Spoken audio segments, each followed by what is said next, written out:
What's up, guys? I'm GC here, and whoa, it's not focused. Uh, um, there we go.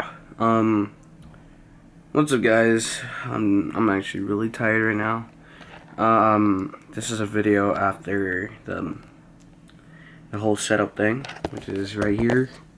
That's where I'm getting my lighting because I need to get the light bulbs. But what should we call it? I wanna talk to you guys. Wait for a second. Let me do something. Oh. Alright, I'm sorry for the bad lighting again, but I'm gonna be uploading this literally after.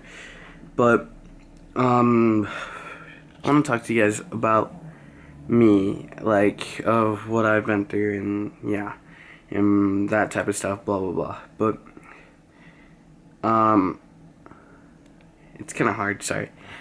This is my story, and it is gonna be hard for me to talk. And if I start, to cry or tear up or something, sorry.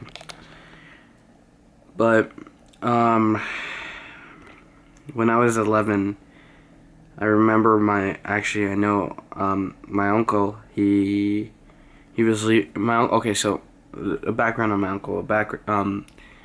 He's basically more of a father figure than my own. Even not to this day, because my dad's much better with me. But before, when I was 11, he was not there in my life, or not as present as much as he should have been. But oh yeah, and before anything, no, if anyone that is from my family that I talked about, or my friends, just know I don't have anything against them. They're all cool. We're all cool, So, anyways, let's get to it. So my uncle, he lived with us, with my mom and for a good part of my life. It was like a good chunk of my life. That's when I was developing. And I remember when he left, I was actually really sad. And he was gonna leave to Arizona to go work there or something and move there. But so again, I was kind of sad. Or no, he worked I forgot what he worked as, but he was one of those people that kind of moved things, moved furniture, and he had his big truck and everything. So yeah, but he was an immigrant. He was considered an immigrant, even though he lived here all his life, because he didn't renew his green card or whatever. And because of that, they took him to I forgot, immigration. And because of that, it caused him to go to court and all that. And I'm sorry. And I'm not sure about the full story. I'm sorry. I was only in like fifth grade, so I honestly didn't understand what was going on. All I knew is that, hey, it's Dio, or I call him Dio. Dio means uncle, but all I know is that my uncle's gonna come back. It's my uncle. Like, he was a part of my life, a good chunk of my life, a good chunk of my life. So what do you expect? It's like he's like the male for the big male, or like the alpha dog for me, at least. And sorry. And the next thing you know, I remember my mom crying, and she said that her friend, basically my uncle, had been diagnosed with leukemia, ALL leukemia. And I remember it. I honestly didn't know what cancer was, and actually I knew a little bit about it because I remember having an assembly about that, and what, just to give us a little bit of facts that we need to know. And I honestly didn't know anything. I didn't really pay attention because I didn't know what it was. Like, I thought it was a sickness that you could get over like in 2 weeks, which if someone can, then I just applaud them. But um um so yeah, he went through chemo for like, I don't know, 3 months, and then he came back. And I remember when I first saw him, I saw him like all like before he was all muscly, he was broad, he looked healthy, and when he come back, he weighed less. He didn't look like he ate right. It didn't look like he was so skinny and all this, and yeah, I didn't like seeing him like that. But then I just again at the time I just thought, okay, he's back, so what now? And and whatchamacallit? So yeah, I just knew he was back, and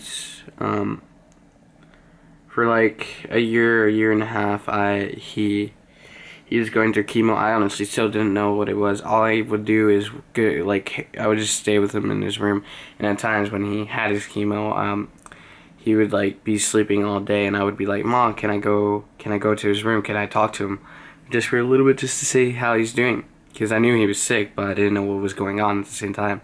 And then she's like, he's on the medicine, and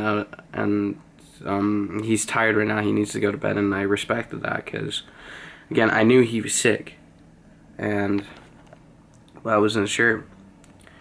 And at this point, or I'm gonna skip along because that's all you should know. There's more. There's a little bit more to it, like things where he would. One time he almost overdosed. Like, he didn't do it on purpose. It's just he had to take like 13 pills. I don't even know, and each morning and night, and it was the worst thing ever to see, especially for my age. And especially if we lived in the same household, I saw what he went through, and I knew what he was going through. And yeah, I remember we went to the hospital, or like, no, I remember my cousin. I'm sorry, I mean, I have runny nose, but I remember my cousin taking care of me and my mom calling me, and she was at the hospital with him at the time, and he was taken into into ICU. ICU is a place where people go to like rest and recover faster and recover easier without pain or anything like that. And he stayed, and like the doctor kept telling us he's gonna die the next day. He's gonna die the next day, and he lasted for a week, 2 weeks, and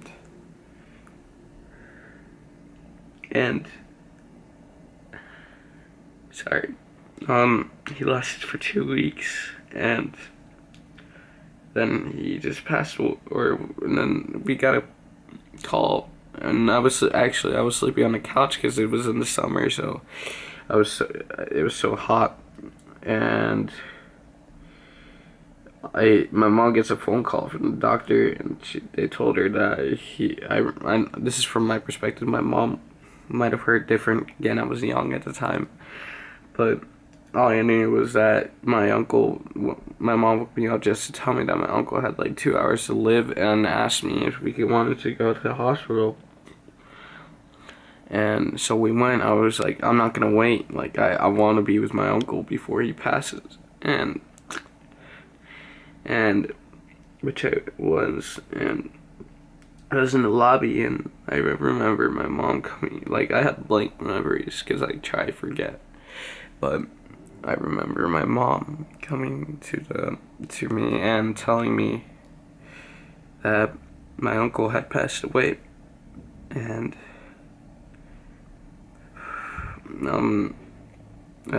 that was it. I knew it was it. And I remember, oh no, sorry about that, but I remember him promising me that the year after, like, I don't know why, but the little things can affect you in a big way. But I remember him promising me that we would watch, like, because as a kid, I wanted to watch so many movies, like Transformers and all this and all that. And he said, you know what, yeah, we'll watch it next year. And just and hearing him say that, and next thing you know, he's gone. It was like the worst moment ever. And, and, sorry, but, so yeah, that was the worst moment ever. And then I remember my mom paying for the burial and the wake, or his funeral. And sorry, and I'm gonna skip for this because there's too many things that I can't have this video be long. But so then we had the wake and everything, and during that period of time, I had developed like some sort of chronic cough, or like just cough that won't stop.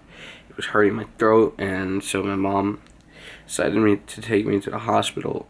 And I'm not sure if I'm getting this correct, but I'm gonna tell you in my perspective. So we went, and they diagnosed me with lymphoma, or not lymphoma, pneumonia. And I didn't think that. I thought it was a bad thing, but then my mom explained it to me, and it was basically just liquid in your lungs that could go away. But the cough wouldn't stop, or like the cough was stopping, and the cough was going away little by little. But they said to come check up in like 3 to 4 days, and my mom was like, you know what? Yeah, we'll go at those 3 days, and which we did, and at this point I had a pain in my lower back, or like on my back. I'm not sure, like, you know, by the middle of my back, and I told the doctor that, and then so they ran tests on me, like blood tests, CT or CAT scan, the thing where you go into that little donut thing, or if I'm not sure if you know what I'm talking about, but it's like an X-ray, a better X-ray. And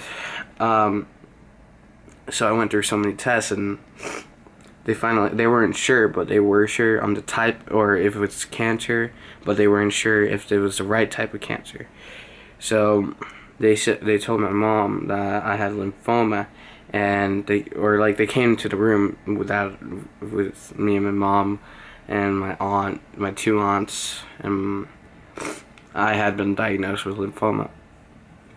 So my mom, I ended up going to the hospital, CHLA, and that's where they diagnosed me correctly, which I had to go through more tests and more tests and more tests. And I shouldn't have gone through that much tests, because then I had too much radiation on my body. But, sorry if you hear the noises in the background, just sorry. But I had to go through test through test through test through test. And they diagnosed me with Hodgkin's lymphoma stage 2, which wasn't that bad. I'm lucky. And at the time, I honestly thought I was going to die, because, again, I did not understand what cancer was, but just knowing that my uncle just passed away from it, I just thought all of it was the same. And my mom just told me, no, you're not. She didn't say it like that, but she reassured me that I wasn't going to die. And I had to go through like 6 months of chemo, which were the worst time of my life.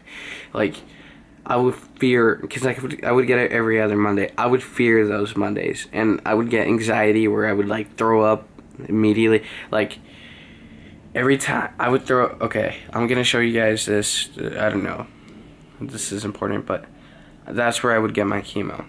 this little thing. But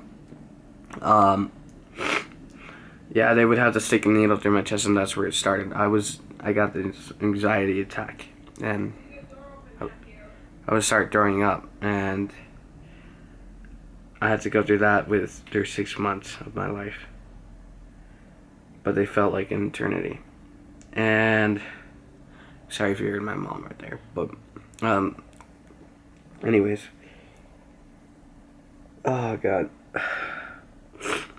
So yeah, after that, I found friends. I found someone I could talk to. I found everybody at the school because I was going into 6th grade. And there was this one specific person. Not so and so would just text me whenever, or like these two girls, which honestly I think they're the greatest friends in the world. So yeah, but that's my story, and that's what happened. And usually, like, I don't know, that those and all the diagnosis and the funeral, it all happened in 2 weeks. That's the weird part. But anyways, guys, if you enjoyed the video, make sure to like, subscribe. It really does help me out. And if you made it all the way to this, I don't know if you did or not, but and you have any questions about anything that I've been through, or anything about Call of Duty, or anything of the schedule that's screwed up, and I hope you guys enjoyed. Peace.